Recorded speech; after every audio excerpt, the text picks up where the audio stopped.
Hello, hello, welcome along. And as Bob Marley famously sung, I won't do it justice, because every little thing is gonna be all right. But I'm sure you'd much rather hear Bob's version on it. I'm going to be chatting about it though today in terms of everything being all right and not worrying about a thing and how that can actually happen. You know, you might be listening to this and it feels like the world is falling apart and you're like, Nicole, what are you talking about?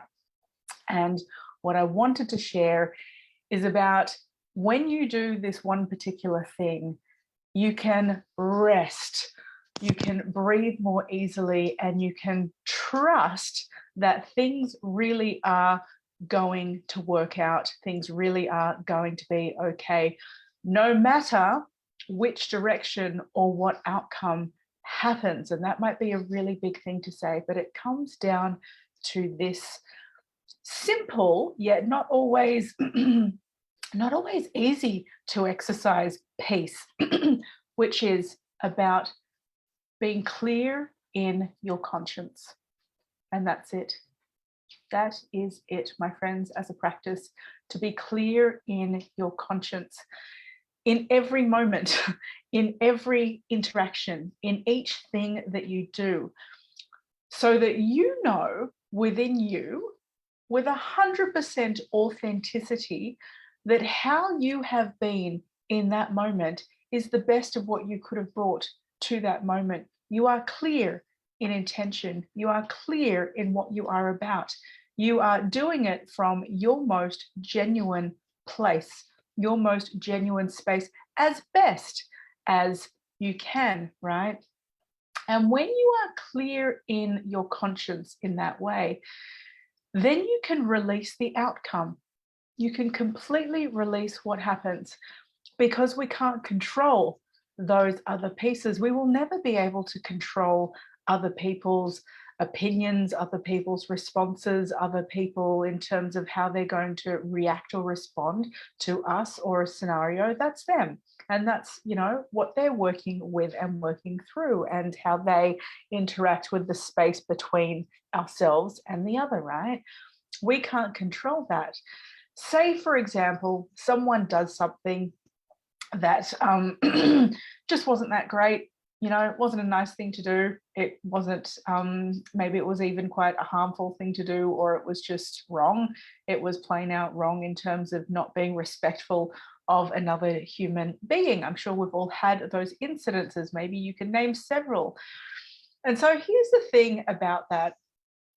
That is something for that person to journey with, because within their own conscience, at the end of the day, even if, say, it looked like in a scenario they got their way with something, right, and they were the supposed winner in one way with a scenario, if their conscience was not clear in that moment, if they did not consult conscience, beautiful words as my poetic husband has put it, consult conscience, if they have not consulted conscience at those times and in their actions, even if there are wins that somebody walks through life with, in the quiet moments of the night, in the dream state, in the stirring from the soul and the psyche from something deep within, at some point, something's going to emerge. Something won't feel quite right. In fact, something might feel quite off, and it will disturb and disrupt the being, right? The psychosomatic being in some way. Maybe it will manifest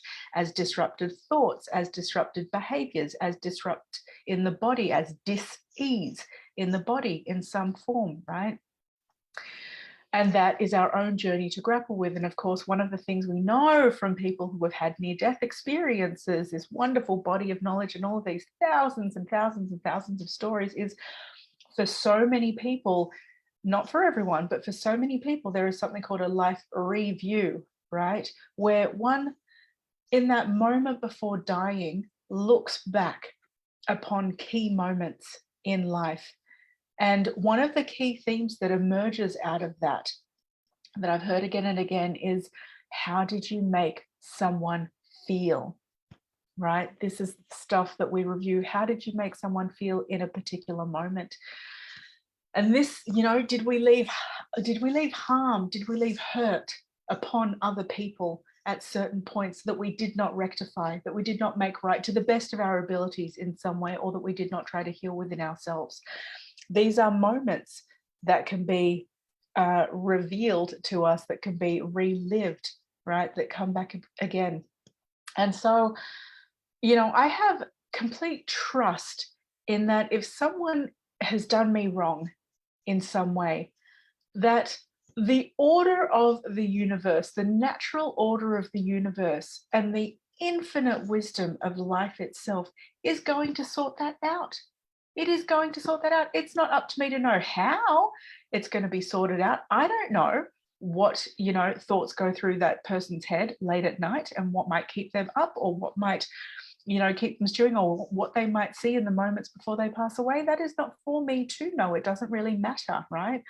But it's not something that I need to hold with me and carry with me and burden myself with, because when we do that, right, if we hold on to the wrongdoings that have been done along the way, then we ourselves get burdened by this thing as we carry on, right? So release that, let that go. And, you know, as you step more and more into consultation with that deepest, truest, most honest part of you that knows, it simply knows what the right thing to do is in each moment to the best of your ability, consult that, be with that, live from that place, and then release the rest. Give yourself full permission to just release the rest. You don't need to control and carry the rest on, right? And this is such a beautiful way to live simply in terms of getting to the core again of what is you, your own wisdom compass that you have within you, right? This thing, if we get quiet enough and still enough and create the space to tap in, it's always there. It never goes away. And if you've lost contact with it, it's no problems. Just get reacquainted, right? Take the time and the space to tap in and ask yourself some profound, you know, well, they don't even have to be super profound, but just ask yourself, you know, am I okay with this?